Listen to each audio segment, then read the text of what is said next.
Hi guys, I'm DJ Sean and welcome to the Monday night stream where we're streaming DCS World in just a few minutes.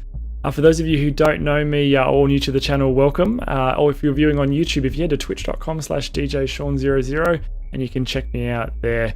So before we do get started on DCS tonight, I wanted to do a quick update on a game that I'm really excited about called Hide or Die.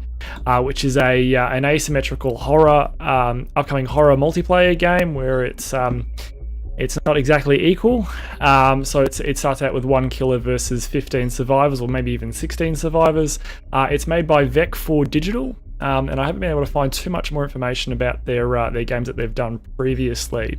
It is a first-person shooter genre, and it's going to be moderately priced. If you don't know about this game, it's going to be moderately priced at only $19.95, but only available for PC at this stage. So I found out about this game a couple of months ago just by trolling through Twitter, and have since got on board and had a look at their Kickstarter and got really, really excited about it.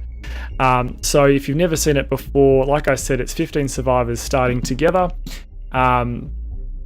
And they start out in a room and then move out into the wilderness where they have to find supplies and do objectives and that sort of thing. One of the cool things about it, though, and some of the things that I really, really like about the game is it's procedurally driven. So each world is procedurally generated each time you play.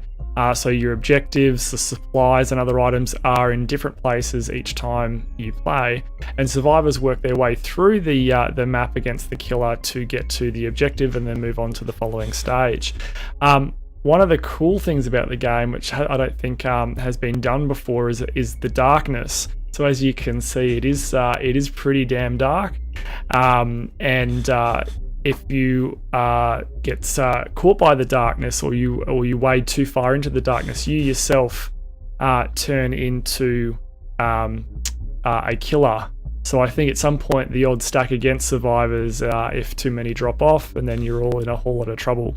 I think at some point, though, there is a showdown mode towards the end of the game there where it's you versus the killer, and I think as the last standing survivor, you somehow get armed to the teeth, and you're able to defend yourself against killers. So I don't know if that's exactly how it's going to work. They've given a bit of information on their Kickstarter, but it's something that I'm really excited about. One thing I did want to talk about tonight is just how amazing this game, or how amazingly quick this game has been funded. To give you a bit of an idea of some of the accelerated timeline here, it went live on Kickstarter on May the 29th. So, May the 20th. I apologise. And within 9 days, the game was fully funded on Kickstarter. So it sounds to me like people are getting on board, and it's something that people want to see.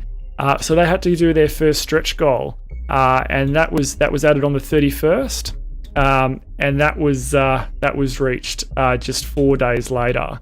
The next goal was a couple of days after that. The next goal was a couple of days after that. So you see how it went. One of the things I'm really excited about, though, is, as you can see, the stretch goals on the screen here at the moment. So community map design was their first one. They will engage the community on designing a map, which is really cool. They are most of the game development team do hang out in the Discord, and you can find all that information just below. But they will be engaging with the community to build a map.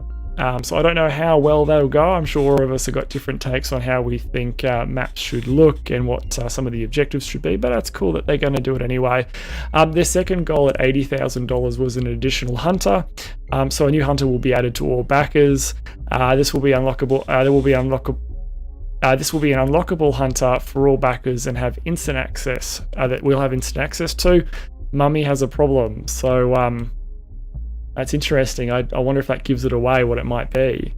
The next one is probably by far the most important one for me.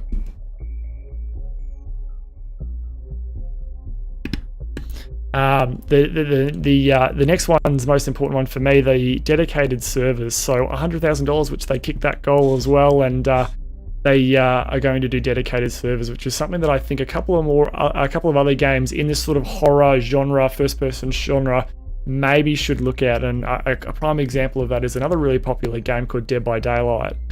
The next one, which they smashed as well, is the custom game. So again, I feel like that's kind of just opening up console values for people, like in the Half-Life mods where you can adjust gravity and stuff like that. But they say less gravity, faster sprints, and all that sort of stuff. So I guess opening up some of the codes a little to maybe server hosts or something like that, so they can create some fairly unique content for their dedicated server. And the next one was the 150,000 or 2.5k backers. So the game is still up on Kickstarter. It's got just under 24 hours remaining. Actually, not just under, it's probably closing in right now for the Kickstarter. I think they've only got a couple of hours left going off their Twitter feed. So at $150,000, I can say now that they have successfully reached this goal.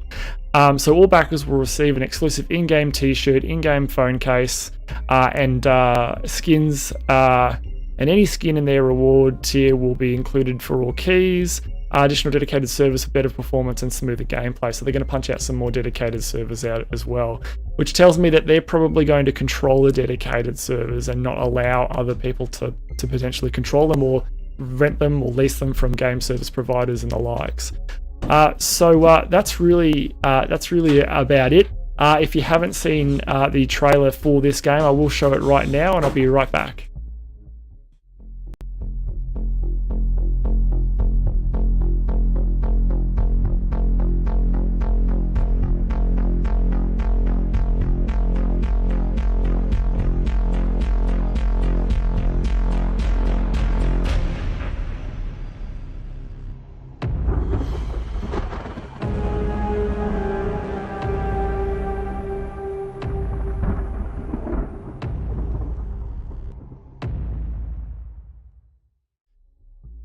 Alrighty guys, well that is my hide or die update for this week. I think it's about time we probably got into DCS now, so if you're hanging around for that, we'll wait no longer, here we go.